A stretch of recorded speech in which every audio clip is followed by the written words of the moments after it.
മിട്ടു പറന്ന് പറന്ന് ഒരു സ്ഥലത്തിൽ പോയിരുന്നു. അവിടെ ഗോൾഡിയും ചുൻമുന്നും നിൽപ്പുണ്ടായിരുന്നു. നടുക്ക് ആ കല്ലും. ചുൻമുൻ, നീ പേടിക്കണ്ട, നിന്നെ രക്ഷിക്കാൻ ഞാൻ വന്നു.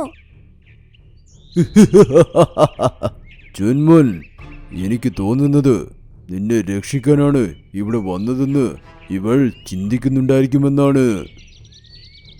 മിട്ടു, ഞാനും ഗോൾഡിയും ശത്രുക്കളല്ല. ഞാനെന്ന് നടന്നതും പറഞ്ഞതും എല്ലാം വെറും ഡ്രാമയായിരുന്നു. എനിക്ക് വയ്യ എന്ന രീതിയിൽ നിങ്ങളുടെ ഗുഹയിൽ കയറേണ്ടതായി വന്നു. എന്നാലല്ലേ കല്ല് മോഷ്ടിച്ച് ഗോൾഡിക്ക് കൊടുക്കാൻ പറ്റൂ. അപ്പോൾ സിംഹരാജാവ് പറഞ്ഞത് സത്യമാണല്ലേ? നീ ഒരു ദ്രോഹിയാ. നിന്നെ വിശ്വസിച്ച് എനിക്ക് എന്റെ കല്ല് നഷ്ടമായി.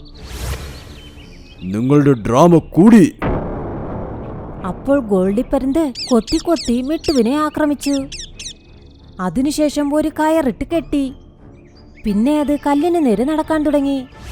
ചുൻമുൻ, അവനെ തടയേ. ഈ കാട്ടിലെ എല്ലാ മൃഗങ്ങളും വേനൽ കൊണ്ട് കഷ്ടപ്പെടുന്നു. ഞാൻ ഈ കല്ല് കൊണ്ടുപോയില്ലെങ്കിൽ അവരെല്ലാവരും മരിച്ചു പോകും. ഇനി എന്നെക്കാൾ ശക്തിശാലി വേറെ ആരും തന്നെ കാണില്ല. ഈ കല്ല് ഞാൻ എടുത്തിട്ട് വളരെ ശക്തിശാലിയായി ഞാൻ മാറാൻ പോകുന്നു.